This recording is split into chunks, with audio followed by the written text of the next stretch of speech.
it was going to be, they were damned if they did and damned if they didn't on the part of the NEC of the Labour Party, Amanda. Well, yes, I think clearly it was a very difficult decision for them. They know the strength of feeling, particularly on the left of the party, about Andy Burnham, and even some pretty high-profile figures in the party, Sadiq Khan, openly saying that he should have the chance to stand. And that was a position that seemed to be backed even by Ed Miliband, Lucy Powell speaking yesterday. But on the other hand, clearly there are the immediate reasons why they might not want to contest a by-election in Greater Manchester and risk losing that very important position to Reform. We know Reform are very popular locally, so that's no idle threat. But also open the floodgates to accusations that there is some kind of civil war and divide within Labour. I'll read you the statement that's been put out by the board of the NEC, setting out their reasons quite explicitly. So they say they believe causing an unnecessary election for the position of Greater Manchester Mayor would have a substantial and disproportionate impact on party campaign resources ahead of the local elections and elections to the Scottish Parliament and Welsh Senate in May.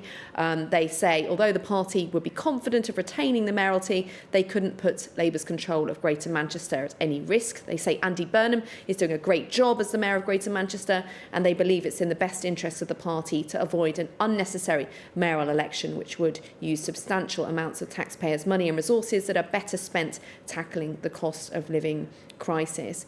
Now, I've spoken to a source within Labour who's told me that at that meeting of the NEC earlier, there genuinely was a lot of concern about the cost to the party, about mounting that by-election. That's thought to be about £500,000, and then the wider cost to the taxpayer, which would be £4.5 million to hold that, and also the risk that this would, perhaps even if they didn't end up losing it to Reform, that it would create a platform for Reform to campaign on and risk further dividing the community, they say. So it has had a very immediate and divisive reaction among Labour MPs. We've seen a lot of pretty open and pretty brutal criticism from some in the left of the party. Neil Duncan-Jordan, for example, saying this is authoritarian factionalism of the Labour right, tearing us apart, describing it as a stitch-up.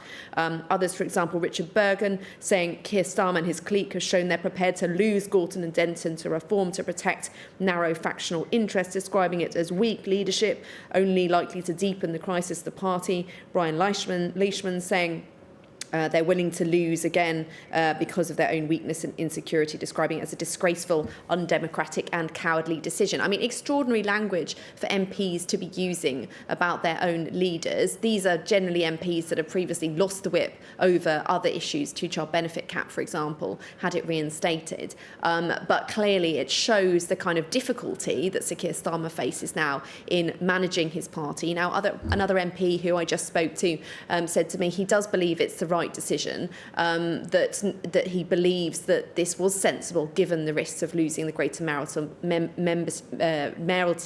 given the job that Andy Burnham has been doing there, describing that as a great job, but saying that's even before you start looking at down the line the wider political impact of having someone in position who's been in Westminster, who's been so open about his leadership ambitions, who's such a kind of locus for opposition to Sir Keir Starmer, potentially lining up a rebellion against Sir Keir Starmer's leadership. Now, it's not easy to remove a leader of the Labour Party. You need quite a substantial number of MPs really to kind of encourage him to step down, and that's clearly not something that Sir Keir Starmer is planning to do at the moment. But talk in the party is that potentially if they have a bad performance in the local elections, that could be a moment to strike, and that's why Andy Burnham, perhaps that's part of the reason why he was so keen to come to Westminster, his opportunity for the third time to try and run for the party leadership. Now, of course, that's something he explicitly denied in his letter to the NEC, saying that he would support the government, and he's given his assurances to Sir Keir Starmer that he wouldn't be seeking to undermine it. At the same time, within the same breath almost, saying he understands that many people in Manchester are suffering from the cost of living crisis, the government's not been doing enough about it, and he wants to enter politics, and he wanted to enter politics in Westminster to try and use some of the lessons of Manchester and effectively improve the situation in Westminster. So still the criticism criticism was still very much there.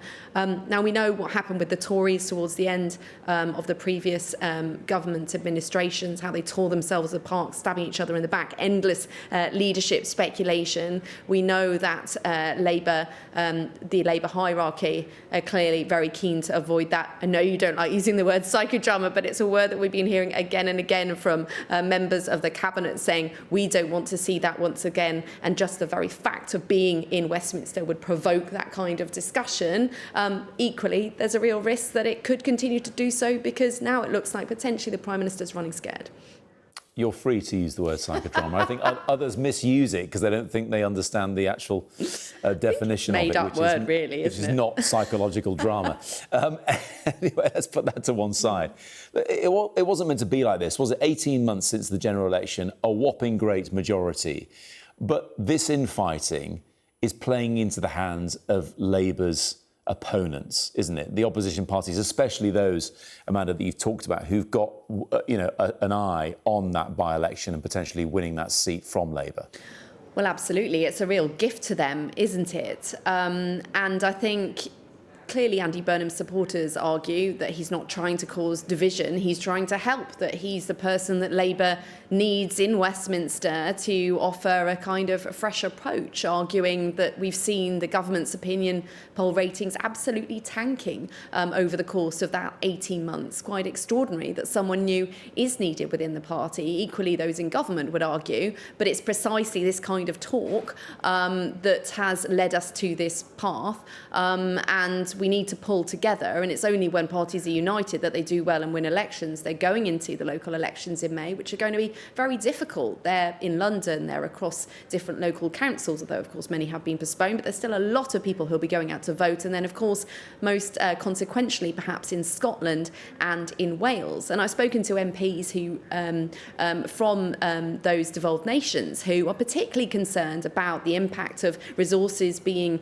kind of directed into Manchester, for example, and away from the races which they know are going to be very difficult in their local areas. But that really is quite a fundamental divide, isn't it? Would it be better for Labour to have Andy Burnham changing the course of the direction of the government, or would it be better to stick with Sir Keir Starmer and show that the party is united? And I think, as you say, it really does just show how badly things have deteriorated for the government in that 18 months. This now perhaps is an opportunity for Sir Keir Starmer to kind of reimpose his authority on the party and try and move forward, because it doesn't look like Andy Burnham will have any opportunity to undermine his authority in Westminster anytime soon. But clearly we know there are other potential challenges within the cabinet, and all of this talk around his leadership, these questions about it, are clearly not at all helpful for the Prime Minister.